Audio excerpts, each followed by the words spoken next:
Hey Village, today's video is going to be 100% about placement calls as a foster family. We are currently in the thick of it. We started accepting placement calls again earlier this month, so it's been about 2 to 3 weeks where we've been open to any placement calls that will come to our agency. And this is after we took a small little break because our previous foster daughter had been with us for a very long time, a year and a half, and so we just took a little bit of a break to transition and adjust before we wanted to be accepting placement calls. So I'm going to talk to you about what those placement calls have looked like, what information is shared with us, what questions that we have, and also why we said yes to one, no to another, and one we said yes when we probably should have said no. If you've been watching the channel for a while now, you'll notice that this is a new background. Right now I'm hanging out at the living room, which is in Norwood, Ohio, just north of Cincinnati. It's in a great central location to the city. And the living room is a co-working space that I have been checking out. Years ago, I actually visited the living room because my company at the time was holding an event here, and it was just such a creative, open, warm, inviting space. And like many of you, you might be working from home right now. I actually took a job right when the pandemic happened that was going to be exclusively work from home, but now that's the norm for everybody. And what I've been finding is just this need to get into a more creative space, get away from the distractions like, the laundry that I should be switching, tidying up the kids' toys, getting dinner prepped.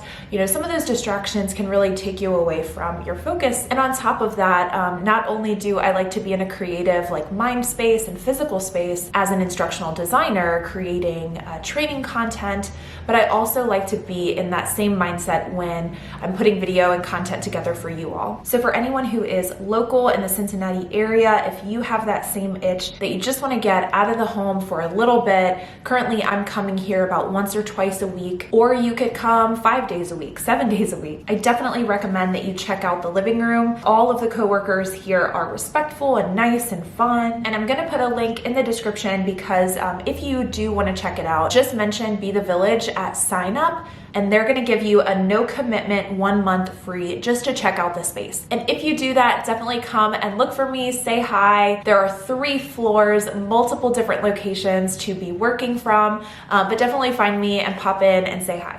This time around with placement calls, John and I are a little bit less anxious and nervous whenever we get a call or whenever we're waiting for a call. When we first got licensed, we had a lot of, I would say anxiety, but it was like a healthy, exciting anxiety. It's not an excitement that you're hoping or wishing or looking forward to a child being disrupted from their home and placed with you.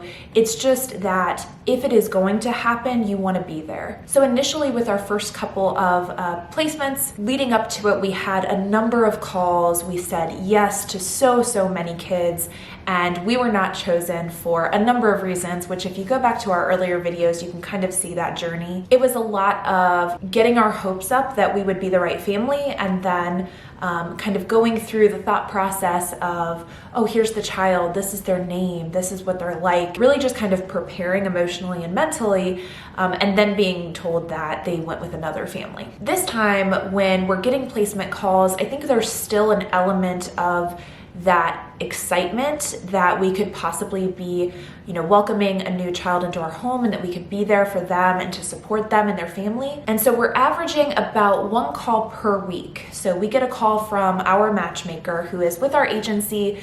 She gets the referrals from our county and identifies a family that would be the best fit for that child. So when we get the call, we're provided with very minimal details, especially if it's not coming from a disruption, whether that's a foster family or a potentially adoptive family. If there isn't a disruption, then there really isn't a lot of information that's going to be had on the child. They're not necessarily going to be aware of any specific behaviors. They might not even know where the children go to school. Hopefully they know of any, special needs, whether it's medical, behavioral, anything like that. Hopefully they know that, but there's no guarantee. So when we get these calls, really the 2 main questions that John and I ask are, 1, where is their school located? Because if at all possible, we are going to try to maintain their school of origin, the one that they currently are in, because as much as possible, you want to keep things the same for the child. So whether that's visiting with family, whether that is their school, their activities, you want to do that because you want to limit the amount of disruption the child is going to face. So that's usually our number one question. The second question is going to be based on what behaviors the child has exhibited. And this is one that we pretty much know that we're not always going to get a full answer to, but we ask just in case, because if the child, maybe this is their second or third time coming into care, there is a record of previous placements. And this is kind of something that actually bothers me about kids who are in care, is that this report on them kind of carries with them. So there may have been something in that packet that would give you an indication of what have they, possibly struggled with in the past. Is there a need to spend extra time with them for their education? Do we need to work on specific behaviors? And of course, that's not to say that something that would have been reported previously would still be the case now. And honestly, it depends on the home and the situation for the child. Sometimes you can take a child and in one home they act a certain way, and in another home that same behavior is not being shown. So all of that to say that basically as a foster family, when you get a placement call, you really have to be up for anything. And I think that the most important trait for a foster parent is to know your resources, know your limitations, and just be able to communicate with your case team and the child's case team to talk them through, hey, this is something that has been happening with our newest placement. What support can you provide? And that is why picking the best agency possible when you get started is really going to help you set up for success. So most recently, we shared with you all that we were opening up to placement calls, that we had already gotten a call for a sibling set of girls. They were a little bit younger than what we're used to. We initially said yes, and they ended up picking another family. And this is a unique situation for our county because the public county does not have foster families. They actually have multiple private agencies within the county that all have their own families. So when a child is removed from the home and placed into the public county's care, that county is reaching out to all of the private agencies and saying, what home do you have available? What family is available for this child? When we say yes, there are also up to 10 other agencies that have identified a family within their agency, and they're saying yes too. So that's why for our situation, we could be saying yes, but ultimately the child might not be placed with us. With that placement, it was a phone call, it was a conversation, there was a little bit of back and forth with questions. I was able to then call John, relay all the information that was provided to me, and ultimately we texted our matchmaker to let them know that we were a yes. About a week after we found out that they decided to go with a different family, I got a text from a caseworker on call that asked us if we were available for an 11-year-old special needs child. And this one, John and I, we talked about it, and just based off of the specific special needs that this child was needing support with, we didn't feel like we were going to be the best family for her at this time. And this is a question that's been asked previously in the comments of other videos is, would we take in a special needs child that has certain developmental disabilities? Because we did decide to become a treatment level home, we are now going to be getting calls for children who, might have some of these needs. But if we haven't had experience or any kind of exposure to something and we don't feel like we're ready, we're not going to put the child at risk of being placed with us, having us not be a successful family for them, and having them have to move again. So this is the hard part where you really, really want to say yes. You want to be able to support these kids, but realistically, you have to look at what's on your plate as a family. And right now, with John and I both working full time, having 2 young kids who require a lot of us, we have to consider what specific needs the child is going to require before we say yes. And that's not to say that tonight we don't get a call for a child with developmental or special needs and we say yes. It just depends, really on the continuum where they're at and where we feel comfortable. So over time, we're going to get more comfortable dealing with certain behaviors or needs.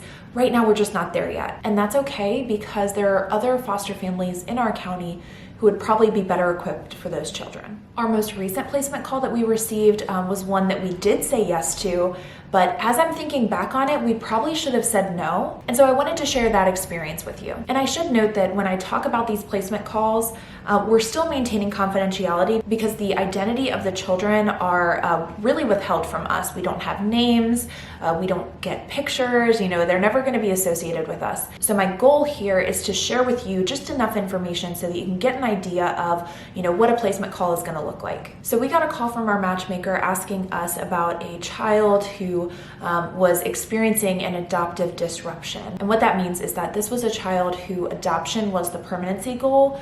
She had been placed with a family actually out of state, but for one reason or another, that placement just really wasn't going well. And this could be for a multitude of reasons. We were told the general reason, and it wasn't something that we felt would impact her being with us. So again, I asked the questions, schooling, since she was out of state, she would have to transfer no matter what home she is going to be ending up in, and also asked about the behaviors. And we were told that kids who are around the same age as her, that's where there are some behavioral challenges. And that's pretty common with kids depending on their background. I know with Darcy, her being, 5 years old, there's a little bit of competition when there's another 5-year-old, and if we're not giving her our full attention. So it's really something that is fairly common and something that you can work through, and you can adapt your home and your family in order for everybody to kind of live in harmony. So I talked to John, gave him all the information, and we sent a text to our matchmaker saying that we were a yes. And honestly, my biggest concern was that